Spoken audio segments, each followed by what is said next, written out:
Hello नमस्कार दोस्तों, राधे राधे। कैसे हो? आशा करता हूँ कि आप अच्छे और स्वस्थ होंगे। कल जो हमारी जीके जीएस की पहली क्लास हुई थी, जो एमसीक्यू टेस्ट पहला हुआ था, वो क्वेश्चन कैसे थे वो कमेंट में ज़रूर बताइए आप। और आज हम सेकंड क्लास लेके आए हैं। आपको फिर बता देता हूँ, करंट के लिए आपको बाहर से पढ़ने की ज़रूरत नहीं होगी। डेली जो आपको 20 क्वेश्चन कराए जा रहे हैं, उसमें करंट के 2 से 3 क्वेश्चन शामिल किए जा रहे हैं। देखिए पहला क्वेश्चन, वर्ष 2026 का 52वां G7 शिखर सम्मेलन किसकी मेजबानी में आयोजित होगा? G7 का शिखर सम्मेलन आयोजित हो रहा है, कितने नंबर का? 52। ये कहाँ पे आयोजित होगा बताओ भाई, किसकी मेजबानी में आयोजित होगा? तो ये option A France, option B Canada, option C America, option D Italy. तो इसका सही उत्तर होगा फ्रांस। ये तो है 2026 में। जो कनाडा और अमेरिका 2027 में। यदि शिखर सम्मेलन का G7 से क्वेश्चन आएगा किसकी मेजबानी में आयोजित होगा, तो इन ए बी सी से ही आएगा। इसके अलावा इसको बाहर से पढ़ने की जरूरत नहीं होगी आपको। तो option A correct. Next question, Mahabodhi मंदिर कहाँ स्थित है? वाराणसी, बोध गया, पटना, आगरा। तो इसका सही उत्तर होगा ऑप्शन बी बोध गया। और बोध गया कहाँ पे है? बिहार में। बिहार में है, निरंजना नदी के तट पर। कौन सी नदी के तट पर? निरंजना नदी के तट पर। नेक्स्ट क्वेश्चन देखिए, फिर करंट का क्वेश्चन है, इफ्को साहित्य सम्मान 2025 किसे मिला है? चंद्र किशोर जायसवाल, मैत्री पुष्पा, आस्था यादव, अंकिता शर्मा। तो 2025 का मिला है किसको? Maitri Pushpa. Option B correct. अब ऑप्शन ए है चंद्र किशोर जायसवाल को 2024।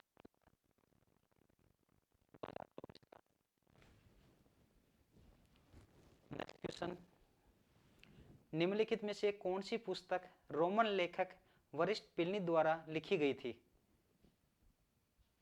पुस्तक दे रखा है और लेखक का नाम प्लिनी है, तो पुस्तक बताओ प्लिनी ने कौन सी पुस्तक लिखी थी?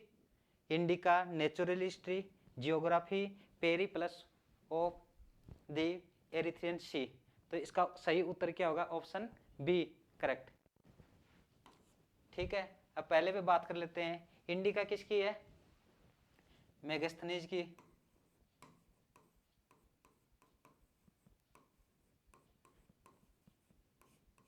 काफी एग्जाम में रिवाइज होता है क्वेश्चन। नेचुरल हिस्ट्री प्लिनी की हो गई, और जियोग्राफी स्ट्रेबो,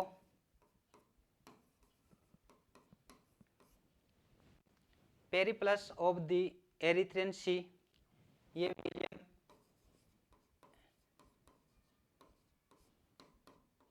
एस जोस। तो इसका सही उत्तर क्या होगा? Natural history. नेक्स्ट क्वेश्चन, निम्नलिखित में से किस पदार्थ का पीएच मान लगभग 14 है? लगभग पूछ रहा है, 14 है। तो ऑप्शन है अपने पास रक्त, A B sodium hydroxide, C milk of magnesia, option D नींबू का रस। तो देखिए इन चारों का सभी का याद है आपको पीएच मान, तब तो आप कर सकते हो, वरना नहीं करोगे। तो देखिए पहले का रक्त का कितना होता है? रक्त का होता है 7.35 से 7.45। ठीक है, 7, लगभग 7। और सोडियम हाइड्रोक्साइड का 12.5। Milk of magnesia, milk of magnesia का कितना होता है? 10 पॉइंट कुछ होता है, 10.3। नींबू का रस का 2.32। तो अब देखो 14 के आसपास कौन सा है, बी सोडियम हाइड्रोक्साइड, तो इसका सही उत्तर क्या हो जाएगा, sodium hydroxide, option B correct.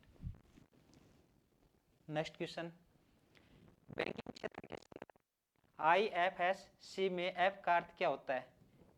बहुत अच्छा क्वेश्चन है, आप यूज भी करते होंगे। आपका IFSC कोड क्या है, तो वही क्वेश्चन है, हम उसकी फुल फॉर्म कभी नहीं देखते, हमको देखना चाहिए जो हम डेली शब्द यूज कर रहे हैं उसके बारे में पता होना चाहिए। तो देखिए IFSC की फुल फॉर्म क्या है, इंडियन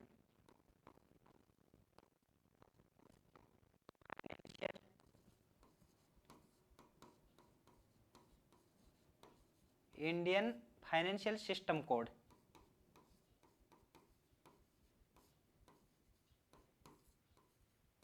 ठीक है, तो इसमें ऐप का पूछ रहा है, तो ऐप का क्या होगा, financial, option correct.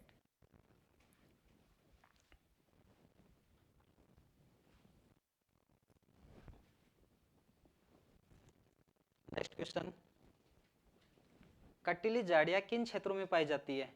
Option A भूमध्य सागरीय, ऑप्शन बी ध्रुवीय, ऑप्शन सी अत्यधिक वर्षा, ऑप्शन डी शुष्क रेगिस्तान।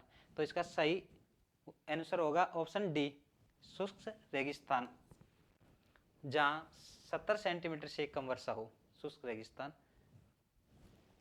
नेक्स्ट क्वेश्चन, इनमें से कौन सा कथन गलत है, कौन सा कथन गलत है, कौन सा कथन सही है, ध्यान देना है क्वेश्चन। देखना, आयरलैंड राज्य के नीति निर्देशक तत्व, भाई राज्य के नीति निर्देशक तत्व कहाँ से लिए गए हैं, आयरलैंड से, क्या बात सही है, आपको पता होना चाहिए, अगर नहीं पता तो ये क्वेश्चन नहीं कर पाओगे। ऑस्ट्रेलिया समवर्ती सूची, जापान विधि द्वारा स्थापित प्रक्रिया, जापान राष्ट्रपति पर महाभियोग प्रक्रिया। इनमें से एक गलत है, देखिए कौन सा गलत है। आयरलैंड, आयरलैंड से राज्य के नीति निर्देशक तत्व लिए गए, सही बात है। ऑस्ट्रेलिया से समवर्ती सूची, सही बात है। जापान से विधि द्वारा स्थापित प्रक्रिया, सही बात है। फिर जापान राष्ट्रपति पर महाभियोग, ये बात गलत है। महाभियोग की प्रक्रिया कहां से है, अमेरिका से, कहां से है, अमेरिका से।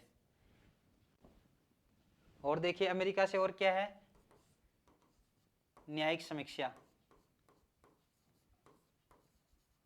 न्यायिक समीक्षा।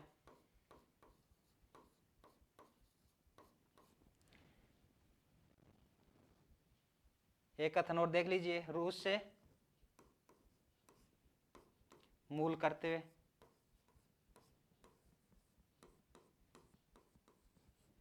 और अमेरिका से मूल अधिकार,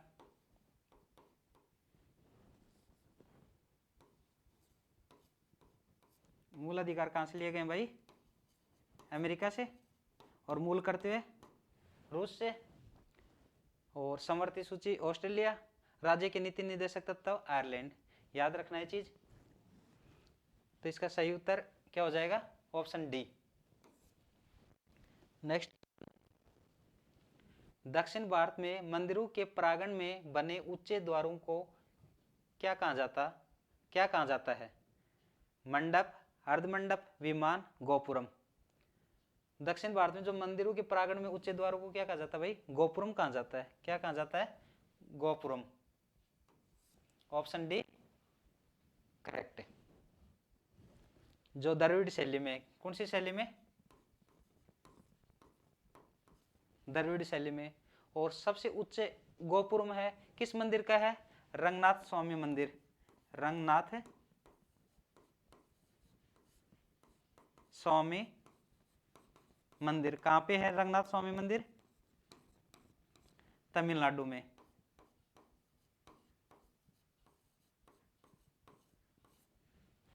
नेक्स्ट क्वेश्चन, भारत में हवाई परिवहन निम्नलिखित में से किस वर्ष शुरू किया गया था।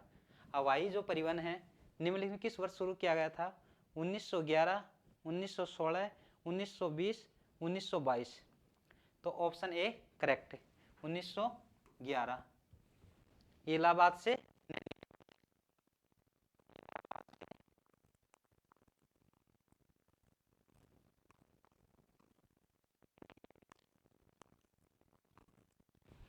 1916 में क्या हुआ था भाई?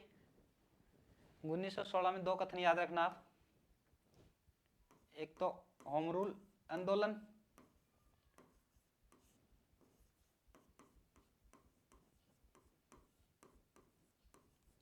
उन्नीस सौ 16 में। इसका नेतृत्व किसने किया था? एनी बेसेंट ने।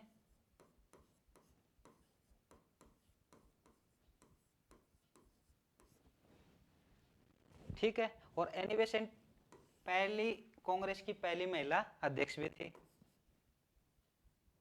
फर्स्ट महिला कांग्रेस अध्यक्ष।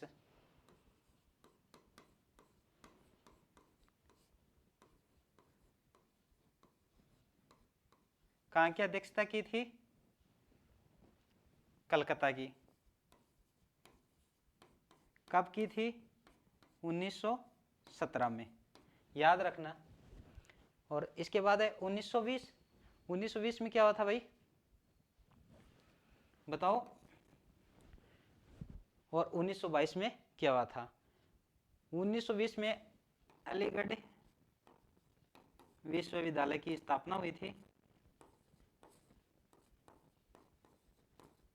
और 1922 विश्वविद्यालय की स्थापना हुई थी।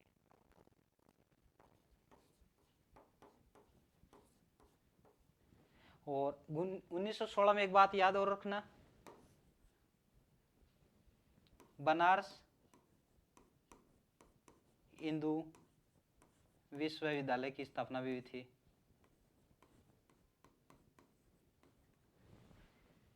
ये जो स्टेटमेंट है, कथन है, याद रखना, एग्जाम में इन्हीं से पूछा जाता है। होम रूल आंदोलन का नेतृत्व किसने किया? पहली महिला कांग्रेस अध्यक्ष कौन थी? कहाँ की अध्यक्षता की? किस वर्ष की? तो इसका सही उत्तर क्या हो जाएगा? Option A 1911। नेक्स्ट क्वेश्चन है, आप फोन पे पेटीएम यूज करते हो, बोलते हो कि आपका क्यूआर कोड दिखाए, तो क्यूआर का फुल फॉर्म क्या है भाई? Option A quick response, B quick resolution, C quantum read, D query response. तो option A quick response, option A correct. Next question, Bharat की जनगणना 2011 के अनुसार निम्नलिखित में से किस राज्य में सबसे अधिक बौद्ध आबादी है? 2011 की जब जनगणना हुई तो उसके अनुसार किस राज्य की सबसे अधिक बौद्ध आबादी है? मध्य प्रदेश की, उत्तर प्रदेश की, महाराष्ट्र की, पंजाब की? तो ऑप्शन सी करेक्ट, महाराष्ट्र की बौद्ध आबादी सबसे अधिक। नेक्स्ट क्वेश्चन, योजना से संबंधित क्वेश्चन है। पहल योजना के तहत घरेलू उपभोक्ता को एलपीजी सब्सिडी किसके द्वारा दी जाती है? तो इसका सही उत्तर क्या होगा भाई? पेट्रोलियम एवं प्राकृतिक गैस मंत्रालय। क्या होगा इसका सही उत्तर? पहल जो योजना है उसके तहत घरेलू सब्सिडी उपभोक्ता को किसके द्वारा दी जाती है? पेट्रोलियम एवं प्राकृतिक गैस मंत्रालय।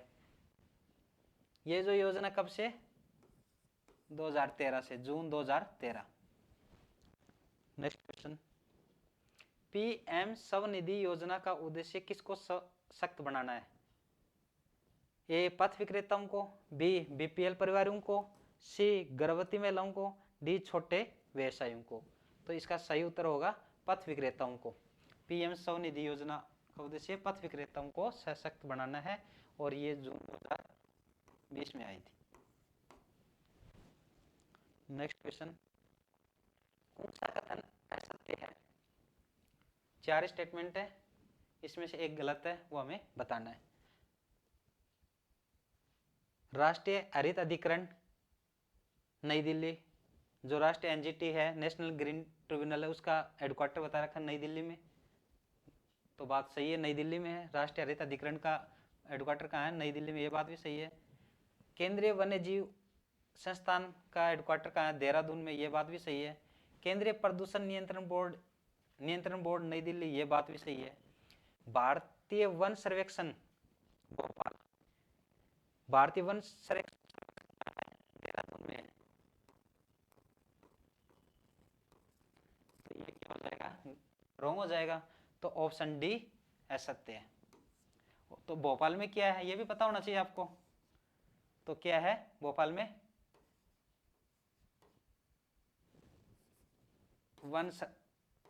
वन सर्वेक्षण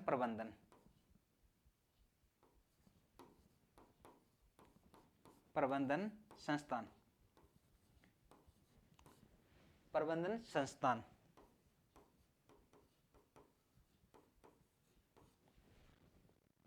नेक्स्ट क्वेश्चन, अम्ल और धातु की अभिक्रिया से क्या उत्पन्न होता है? अम्ल और धातु की अभिक्रिया से क्या उत्पन्न होता है? हाइड्रोजन गैस और लवण, कार्बन डाइऑक्साइड लवण और जल, लवण और जल, कार्बन डाइऑक्साइड लवण और हाइड्रोजन गैस। तो इसका सही उत्तर होगा हाइड्रोजन गैस और लवण, option A correct. Next question, कौन सी पंचवर्षीय योजना के पीछे हेरोड-डोमर मॉडल मुख्य विचार था? पंचवर्षीय योजना के पीछे हेरोड-डोमर मॉडल मुख्य विचार था। प्रथम, द्वितीय, तृतीय, चतुर्थ। तो ये इसका सही उत्तर क्या होगा? प्रथम। यह योजना टाइम काल क्या था इसका? 1951 से 56। द्वितीय का 56 से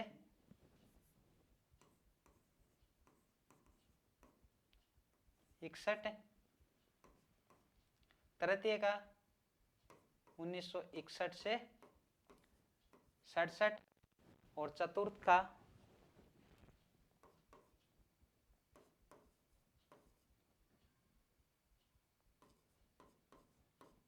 अब लोग इस 68 69 में क्या हुआ था? 67 68 मतलब मिड 67 68 और मिड 69 69। तो उसमें क्या होता? उसमें क्या वार्षिक योजना हुई थी। उसमें क्यों हुई थी? भारत चीन का युद्ध, भारत पाकिस्तान का युद्ध, अकाल, इन सब का रीजन था। तो देखिए प्रथम पंचवर्षीय योजना हेरोड-डोमर मॉडल पे, और द्वितीय में महाल नोबिस पर।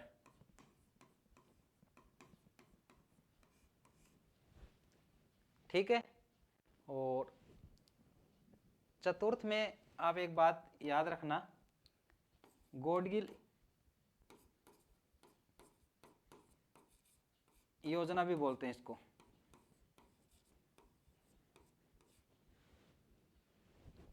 ठीक है, तो इसका सही उत्तर क्या हो जाएगा? प्रथम। नेक्स्ट क्वेश्चन, आजादी से पहले भारत में गरीबी रेखा की अवधारणा पर चर्चा करने वाले पहले व्यक्ति कौन थे?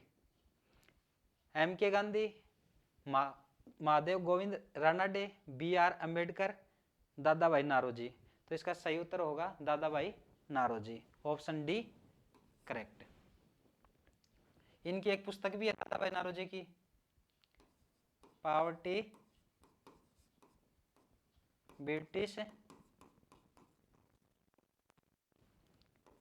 अन्य पावर्टी ब्रिटिश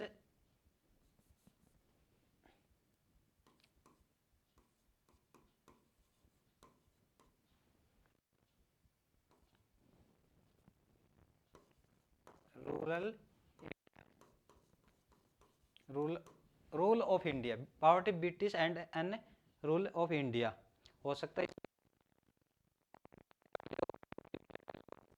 मुझे पूरा याद नहीं है, लेकिन poverty British and British rule of India है। ठीक है। नेक्स्ट क्वेश्चन, किसी देश का व्यापार संतुलन क्या होता है? अंतर्राष्ट्रीय व्यापार का अनुपात, आयातों की संख्या, आयात और निर्यात के बीच अंतर, निर्यातों की संख्या। तो इसका सही उत्तर होगा आयात और निर्यात के बीच का अंतर, option C correct. Next question, Satyarth Prakash पुस्तक के लेखक हैं स्वामी दयानंद सरस्वती, रविंद्रनाथ टैगोर, मोहनदास करमचंद गांधी, एनी बेसेंट। सत्यार्थ प्रकाश पुस्तक के लेखक स्वामी दयानंद सरस्वती, तो ऑप्शन ए करेक्ट। अब स्वामी दयानंद सरस्वती के बारे में और देख लीजिए आप दो कथन। 1875 में इन्हें आर्य समाज की स्थापना की थी। किसकी? आर्य समाज की।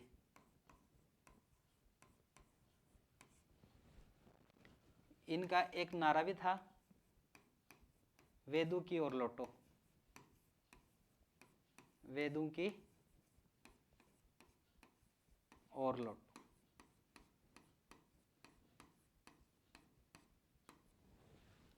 रविंद्रनाथ टैगोर जी देखिए, उनकी पुस्तक गीतांजलि।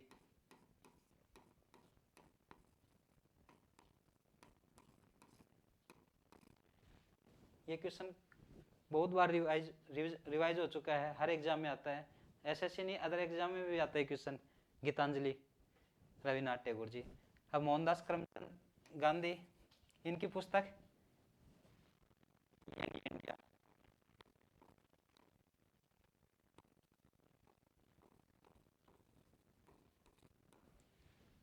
एनी बेसेंट, अभी बात की थी इन पे, इनकी पुस्तक कौन सी है, new India, new India.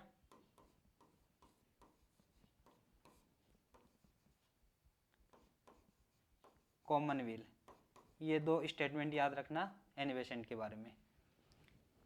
New India, Annie Besant, काफ़ी बार क्वेश्चन आता है इस पे।